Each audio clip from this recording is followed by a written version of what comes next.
And I am not a read a whole paragraph in one moment person so that I know where the similar questions are and which ones where I understand everything that with all the print that's been on here.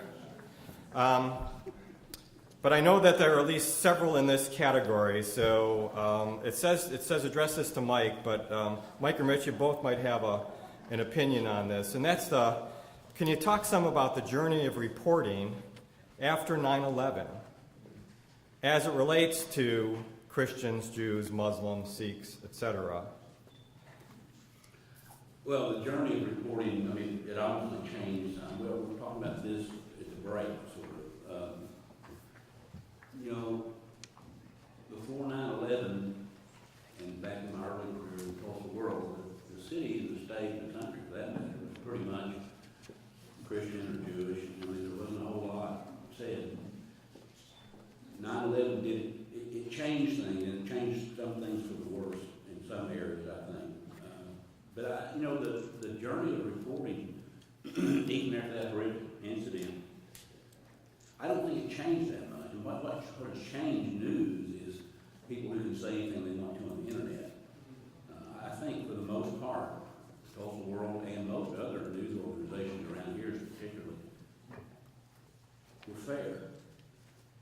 All of a sudden, people woke up and said, my goodness, there are Muslim people living in our country. And they've been here for a while. And then they started, and we got this a lot back in the opinion section when I would write on this, is, the Muslims just want to kill all Christians. And that's so untrue. Anybody with rational mind knows. But I don't know if the journey changed that much because our goal, the legitimate media, our goal is still to present just facts and truth, which I spoke about earlier. And the truth is, and the facts are, that there's a segment of this country, this state, this city that are Muslim. And there's nothing wrong with that, and they're all just like us. I mean, they're just regular people. Let's happen to have a different religion. I mean, I argue with people not all the time, too often, about, you can't really call it Christian religion or Judaism particularly nonviolent if you read the Bible. So, I guess my point is, it's a matter of interpretation. I mean, you can look in the Quran or the Bible, and you can find anything you want in there that you can justify some sort of terrorist act. So the people who attacked us weren't Muslims. They happened to be Muslim, but it had nothing to do with the religion. It had to do with the fact they were just crazy people who wanted us. And you can find that in any segment of society, unfortunately. And so I don't think our journey changed all that much. I think it just, the focus may have changed, or maybe we tried better to make people understand that. I don't know if we achieved it so much because there's still a lot of hatred and mistrust out there which we don't like. But the journey is we keep trying. We're not going to quit. We're not going to give up, and we're not going to say, "Oh yeah, you're right." That's not going to happen. I know Muslim people, and they're good people. So I think the problem is the adjective in front of extremism, and nobody likes it when it's your faith. And let's face it, we have Christian extremists, we have Muslim extremists, we have Hindu extremists, we have Jewish extremists. Every faith has extremists. And I think the one thing I try to do in my own reporting and interviewing is to separate the act of individuals from the faith as much as I can. And to point that out, sometimes it sort of interrupts the flow. I mean, we also have other things going as a part of the conversation. But when I hear blanket statements of religion, I always feel usually compelled to just break in. I mean, extremism is in every faith tradition and in a lot of intellectual pursuits as well. And that's what we have to worry about. And I think it is painful when it is your faith tradition that has, when your faith tradition becomes the adjective. And I think, I know when we talk about acts of Christian extremism, boy, that gets immediate reaction, and yet we have it, a doctor killed in the hallway of his church. There are acts out there, and I think it's always important to think these are individuals, not faiths, doing these acts. Add one more thing to that, and it comes from Alexander de Tocqueville, who wrote a book a long time ago called Democracy in America. He was French. He came over here. He went around America and wrote a great book called Democracy in America. And in that book, he said, America is great because America is good. When America ceases to be good, it will cease to be great. And that's the thing. I mean, if we're not good to each other, eventually that's going to eat away society and our culture. And when we give up tolerance and understanding, I don't know what the answer to that is. So. Actually, that's a wonderful quote, but my understanding is that like a dozen really famous people have all attributed that to de Tocqueville, and it's not actually in Democracy in America. It isn't. Well, I read it. As good as it is. Okay, so I want to follow. Book, I thought it was in there. Did I Yeah. just make that up? Even If I just made that up, it even Colin Powell has done that same thing. So you're in good company, definitely. But I want to follow up because there are a number of questions around this cluster of issues here. One would be a widespread perception that I'll bet you, if you actually did a word search on it, you'd find that while there are extremists in all faiths, and I think most people, certainly the group that was planning this, assumed there's extremism, however you want to define it, in all faiths. Islamic and extremists have been paired since 9/11 in a way that has been injurious to Islam and has in fact caused a level of fear and lack of safety and security for Muslims. And that may not be so much here, and this because the other part of what I'm seeing in these questions is any perceptual difference between local discourse on such matters and national discourse. Because certainly in national discourse, the pairing of Islamic with extremist is almost become knee-jerk. At least that's my perception. A number of people who are working on this Trialogue thought. So I'm curious about your responses to that. Well, I think in the days after 9/11, I think we were all looking for the right term. I know for a while it was Muslim fundamentalist, and then we realized that was tarring with a broad brush. I think Islamic extremist is an accurate term for those that commit those acts, but I also think it's still not nuanced enough, because a lot of acts attributed to Islamic extremism go to tribal and ethnic disputes. It goes to a whole lot of things, and it's not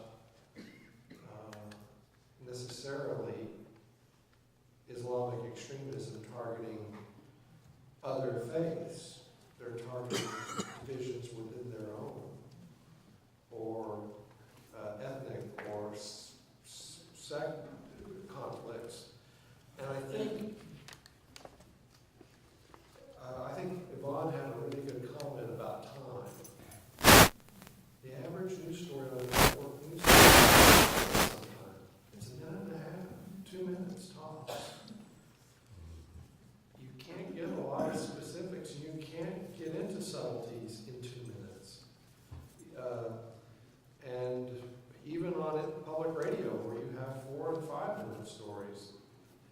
and 5-minute stories don't also have limitations of complexity and subtleties that really need to be explained for people to really have a full understanding. I remember a day when we did 9-minute stories. Well, we don't really do 9-minute stories anymore. We don't do 15-minute stories. A lot of times it's 4 or 5 minutes. It's about as much as we have.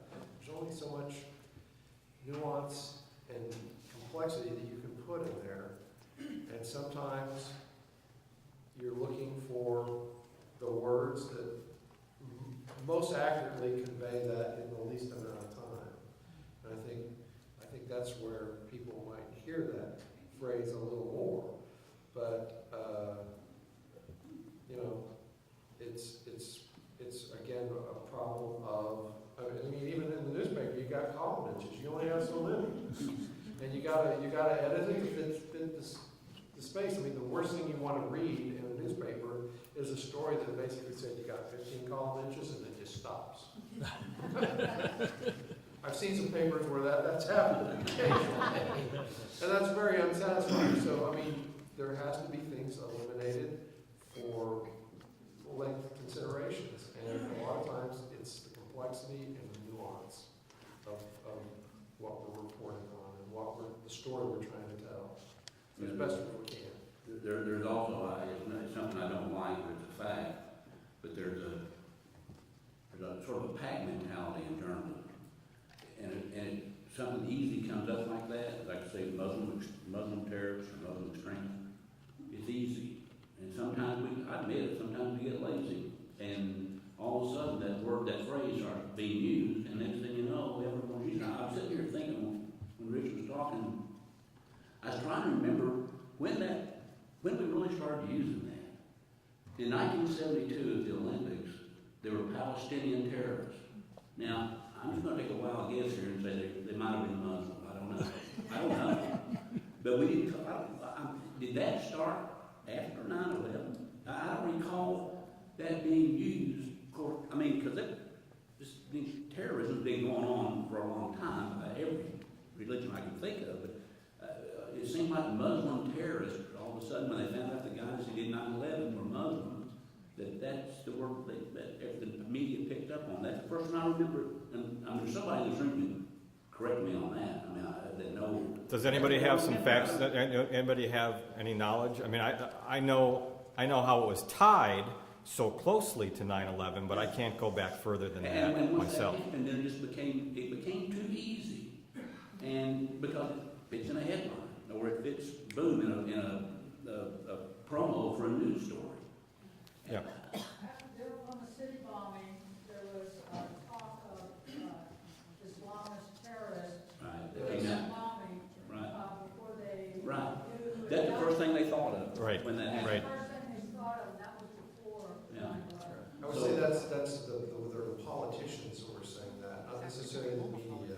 Yeah, in fact, some right here in our hometown. Right. Well, they had those unconfirmed reports, and Tom? If Islamic terrorists are a good term, or an accurate term, why not Christian terrorists where that applies? it would, I guess. does. But you don't hear it. It does. Well, it had been used. I mean, Rudolph, remember him? He was, abortion clinics and Eric Rudolph.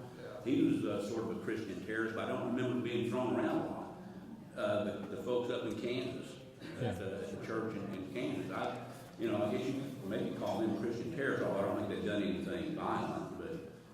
But yeah, you're right. I don't hear Christian terrorists used much, or Hindu terrorists.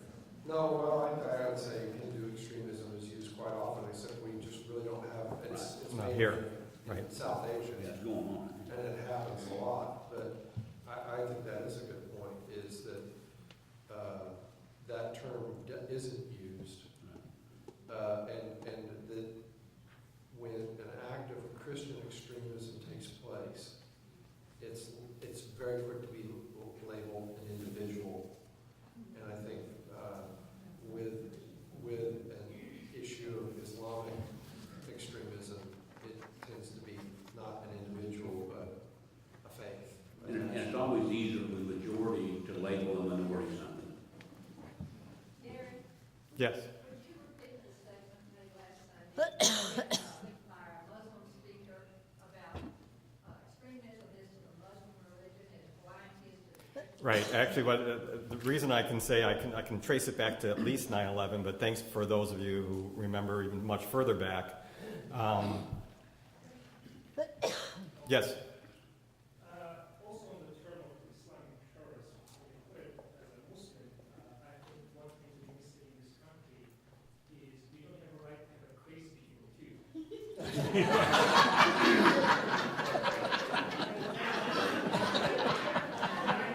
Person who did the quantum shooting is just a crazy guy, regardless of his faith.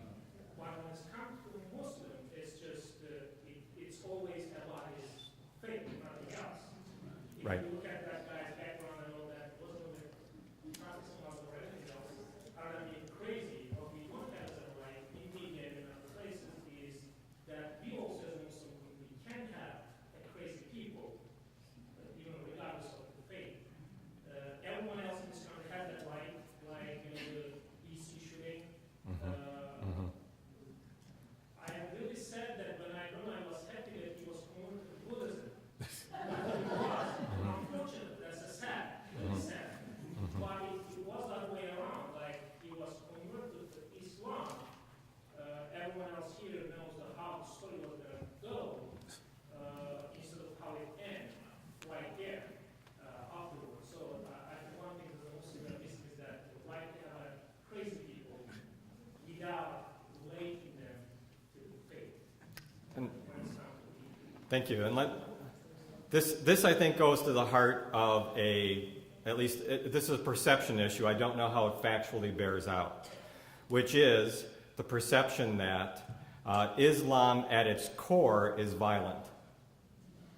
That Islam as a religion of peace and compassion, which is what we've heard, and what I think many of us in this room believe, is not in fact the way that Muslim or Islam has been portrayed nationally.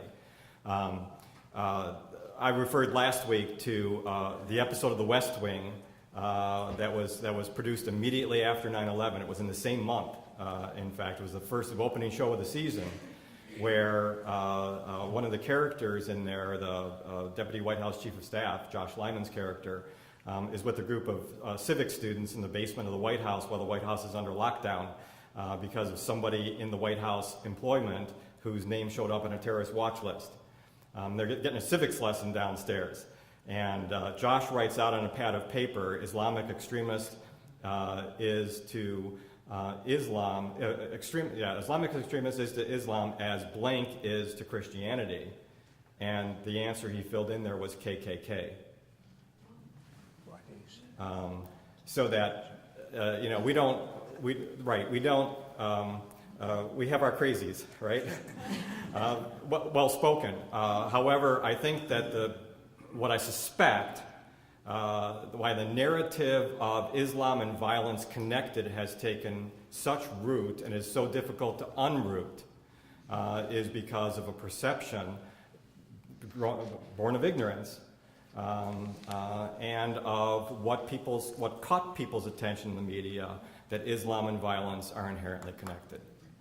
Yep, please. May I follow up? And one of the things, I think the dominant religion often defines the terms. If you're in India, it's Muslim extremists committing acts in India. If you're in Pakistan, it's Hindu extremists committing acts in Pakistan or the Muslim minority in India. I can't speak to the Middle East, but I would assume it's the same regarding disputes between Jews and Muslims and Palestinians and Jews in the Middle East. I would assume whoever the dominant religion is gets, by default, defines terms. One more comment on this, and then I'd like to move on to someone. And I did see your hand up earlier. Go ahead.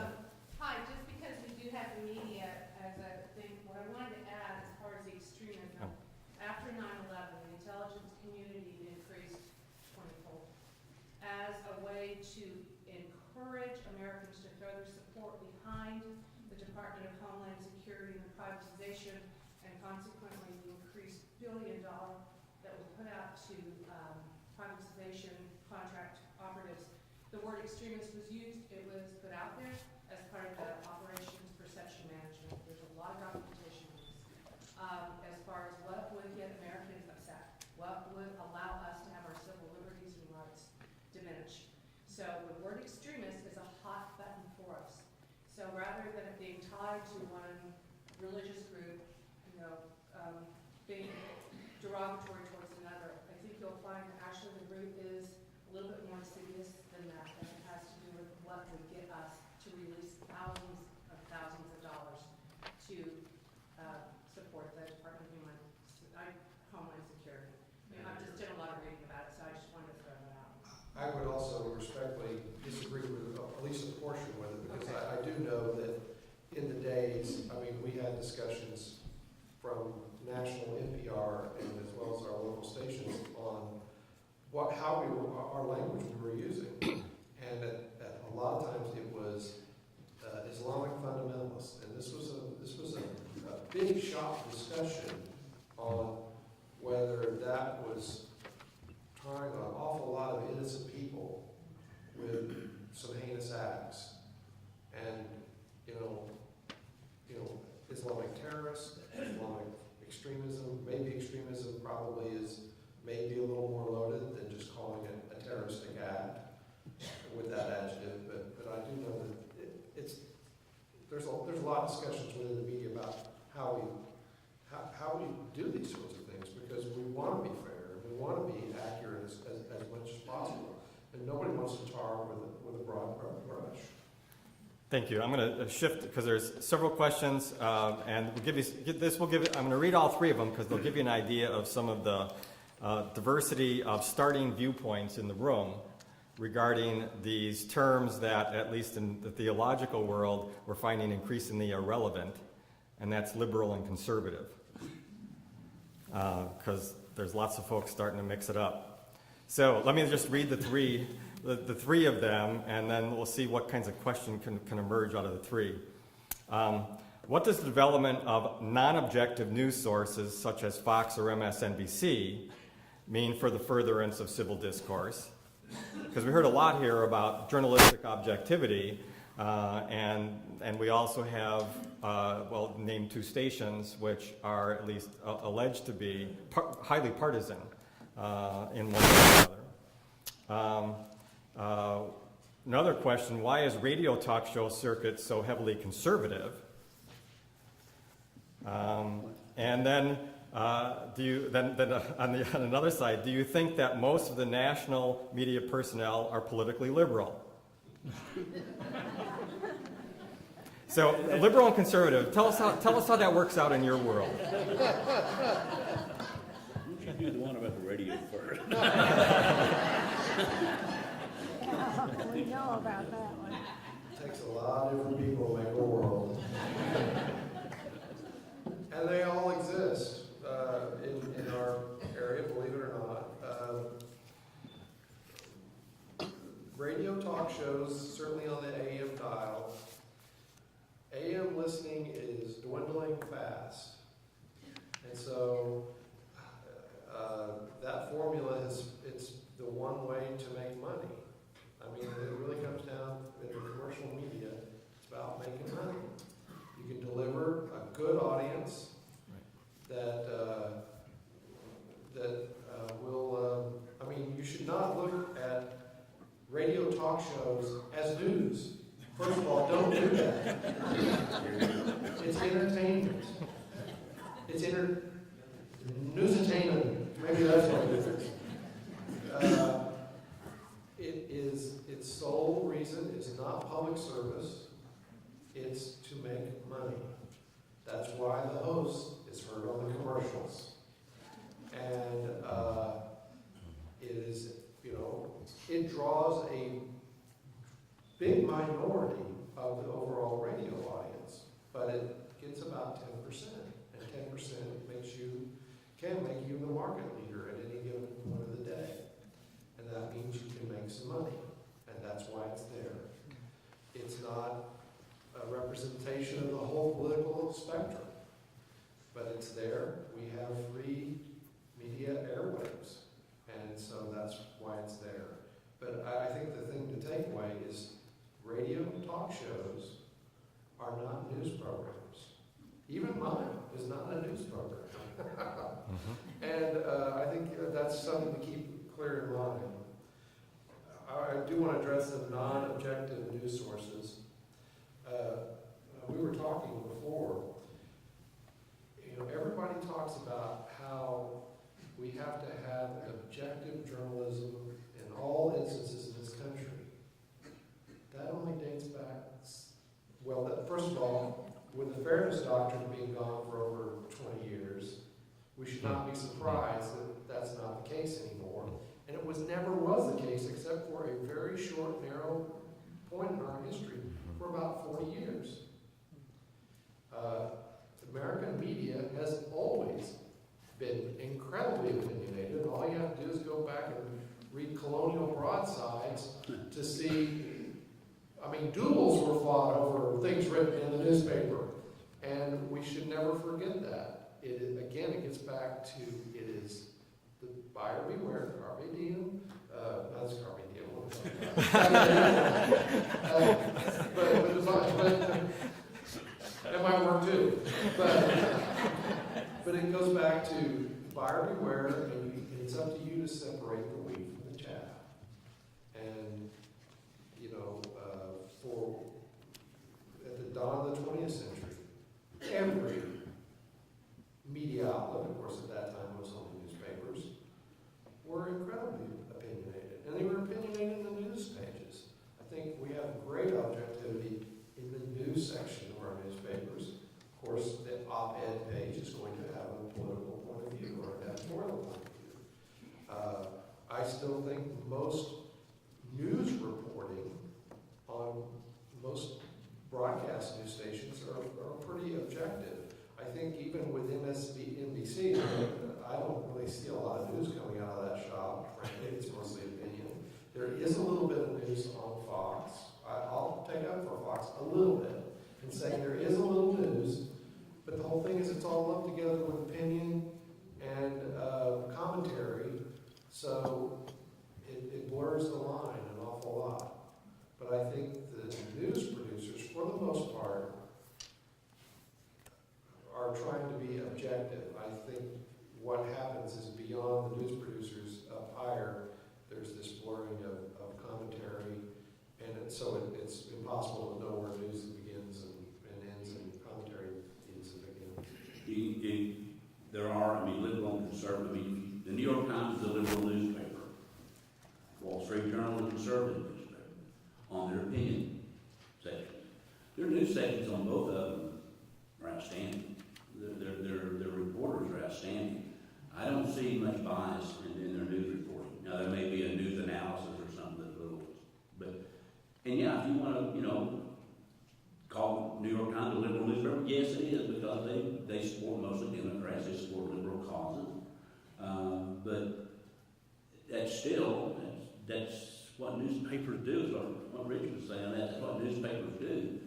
We've always had opinion sections, even in our opinions that we write to the world. The ones I write, I don't just sit down and get angry and write something, although I guess it sometimes seems that way. I really do think things through and try to think things through objectively and try to see the other side and actually talk to people sometimes who have a different opinion on what I'm going to have. So it's not like it's just, you still have objective thoughts because you have to think these things through. If you're going to take a position on an issue, you better know at least sort of know the other side because they're going to come back on you. But when everybody says, well, they're just NBC's liberal because they're in New York, well, I don't think everybody, if you go upstate New York, there are not a whole lot of liberals up there. It's an easy tag when somebody says it's the liberal media. It's a Sarah Palin deal, the mainstream press. It's hard for me to say. But it's little things right there. I had my old editorial page editor, the first one I had, Alan Sanborn,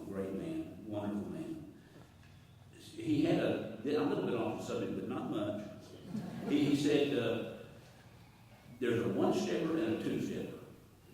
Now, a one-stepper is where a politician gets up and says your taxes are too high. And everybody says, they're too high.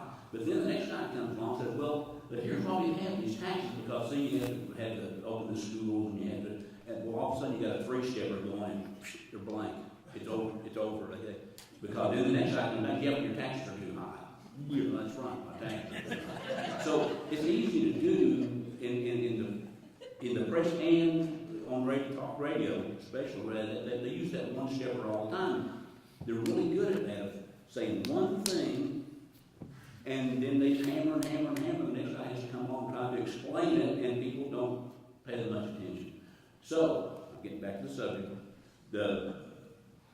when opinion columns are written to try to explain the issues, and as there's the New York Times and the Tulsa World and the Wall Street Journal, even in the opinion section, both sides of the issue are always there. We run George Will, who's one of the most popular columnists in the country, but he's conservative. And we run, I can't think of the other ones now, I'm sorry. We do run a mix of liberal and conservative columnists, and we do that so that you won't just get one side of an issue. So you can sit down and read Will and say, yeah, he's making a good point, and you can read E.J. Dionne and say, yeah, here's the other side, and make up your own mind. If I can convince everybody in this room to think exactly like I do, boy, I'd be a happy guy. But that's not going to happen, and I don't want it to. I'd rather somebody argue with me civilly and we can walk away, at least not friends, at least understand one another. Okay. Thank you. Okay, I want to switch up the questions some, and I want to have several questions here around the topic we talked about. What's the responsibility of the faith communities to be able to take responsibility? How do we take responsibility to effectively get our stories out there? And there are and to you all as journalists. So there's some very specific questions here, such as when we call or email or whatever is the right way to contact, TV, radio, newspaper, who should we call? Or should it be email? Should it be a phone call? What should it be? I want to step back a second, though, from that very specific kind of question and let you in on what I think is a dilemma we in the religious communities face, which is Americans overall are highly ignorant of other people's religions and are not very informed about their own. No, that's statistically true. With, in fact, Muslims being amongst the highest knowledge of both their own and other people's religions goes back somewhat to the minority majority. But not even that. I mean, one of the questions in here said, I'm still trying to get Protestants to understand that Catholics don't worship Mary. And that's been 40 years of trying. Nicholas Kristof in this morning's New York Times put a plea out to academics, which is one of the reasons to see a person like me here, because I hear the plea. Too many academics, in too narrow a niche of who it is they're talking to, and not engaged enough in public discourse and shaping discussion. And that is certainly the case when it comes to religion in the United States. Yvonne quoted some statistics that I've seen before also on the knowledge level of journalism of whatever sort in this country when it comes to religion. It's about as low as the population, maybe a little higher because it takes your job. You really have to use it in your job. So, given all that ignorance that's out there, and what you heard us saying earlier about, so how do we help get the story of the faith community out there in a way, in a frame, in a narrative form that feels integrous to us, that also might be heard by the public. So that's kind of, for me, that's kind of the dilemma. A lot of ignorance, trying to get the message out, and how do we do that? What are some suggestions you have? As far as getting the message out, I think one of the newspaper, which we're a little bit easier for us because we're a newspaper. I don't understand We have a religion editor. We have a letter to the editor, Tom. We have different avenues to get a message. But when you say the message, what's your message? That everybody should be a Baptist? I mean, I don't think, I mean, the message is that we're doing something good in the community. If you're doing something good in the community, whether you're a religious group or a United Way group, if you're doing good, it's more likely going to get out there. Now, does everybody get what they want? No, because every group in this city thinks that what they're doing is the best thing anybody's ever done. And I understand that. I understand that. Our job is to try to figure out which ones we can do. And that's going to make some people, that's going to upset some people. That's just waiting. But you know, your message is there. I mean, you know, as far as the ignorance of religion, yeah, that's, you know, I went to Sunday school when I was a kid and all that, and First Baptist Church, and grew up and all that. You know, went to college and took some classes in religion, but I don't know everything there is to know about it. I know the younger people today maybe aren't as religious as even I was, and I wasn't exactly a fire and brimstone guy. But I don't know. I mean, to get your that's a very strange question, because we used to have a religion editor, Beth Macklin, bless her heart, rest her soul, wonderful, wonderful person. But anyway, I won't get on about her. She was agnostic. We had, for a while, we had a religion editor who was agnostic, and we had a medical writer who was a Christian Scientist. That seems fair to me. But, so they didn't have any prejudices one way or the other.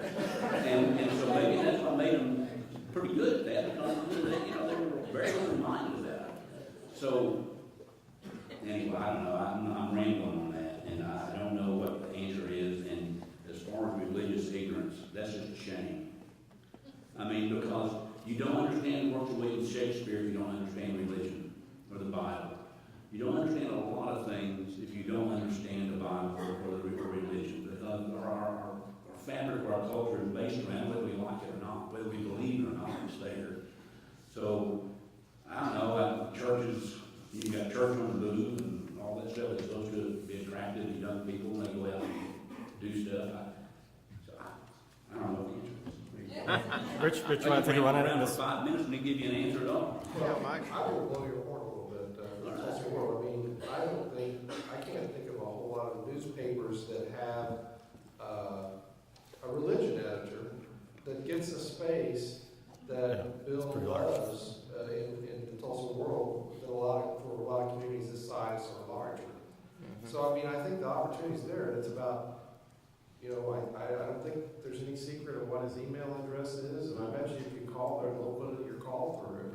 So as far as the specifics, I think it's pick up a phone, send an email,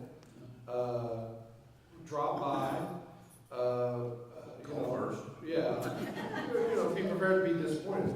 If you stop by, but call, email, say I'd like to talk to you. I think most reporters and editors are with the proper notice, they'll be happy to talk with you and at least hear you out. They may decide it's not a story, but that's the other part of it is that, okay, maybe that's not a story. Maybe the next time you call, it will be a story.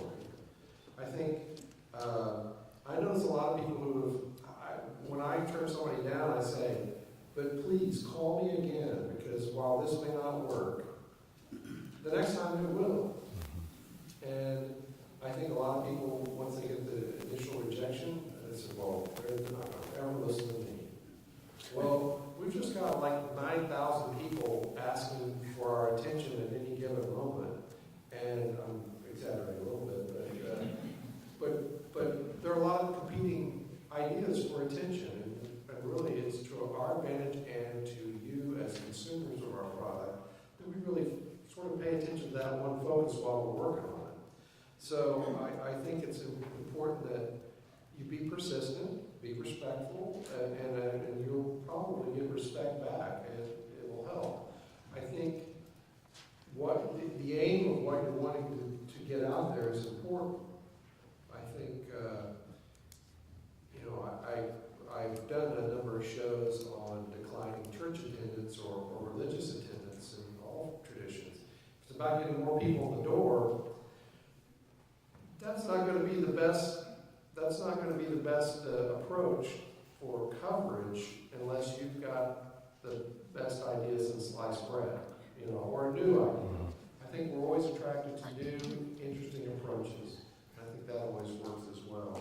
The other thing I'd say is if you are going to get your message out there, be prepared for blowback too. Because from the very old, I think my first statement was, we have an incredibly wide faith tradition. If you go putting your faith tradition out there, you expect people to say, they don't know the answer to that one. We got the answer over here. So I think that's one of the things you should be prepared for. And the message can be confused sometimes, because I know my time in the city, I met an awful lot of people very angry when they would call and they want something about their church put in the newspaper. And we, even back then, as big as the newspaper were back then, we still had limited space. You just can't do it all. And I remember I made several people very angry when I said, I have to explain to you, we're not a church bulletin. So sometimes the message we're trying to get out is not particularly a message, it's just we're having potluck supper Sunday night, and everybody coming. And I used to make a lot of people very angry. I said, no, you need to put that in the church bulletin, not in the whole world. Right. Which I would take very different from big messages such as Christianity is, Islam is, Judaism is, Hinduism is. Hey, but those are such complex issues. Yes, they are. Even for a newspaper, with one with unlimited space, very difficult to take on. But Yes. to do that, you have to be dedicated to doing it on a long-term basis. Yep, right. And it's the newspaper.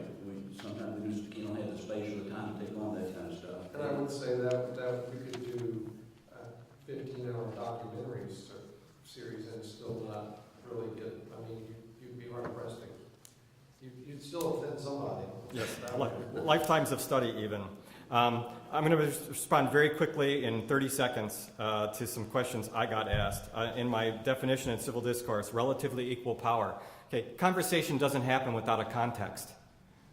Who's at the table matters. The power they have, the wealth they have matters. Corporate citizens versus individual citizens at the table, as we're talking about discourse and about truth getting decided, that matters, which is why I said relatively equal power. I think is a part of it. Last question here was that I'm going to take up is simply what should a church do to kind of how does church need to be part of democracy? Which I think is a fabulous question. I'd actually like to run a public course on that. And I would say the most important thing a church can do is remind everybody that they are created in the image of God, to act that way and treat others that way. And that's a wonderful thing that all of our faith groups can do to really promote a richer fabric in our civic life. Bill? Very good. Let's give Gary.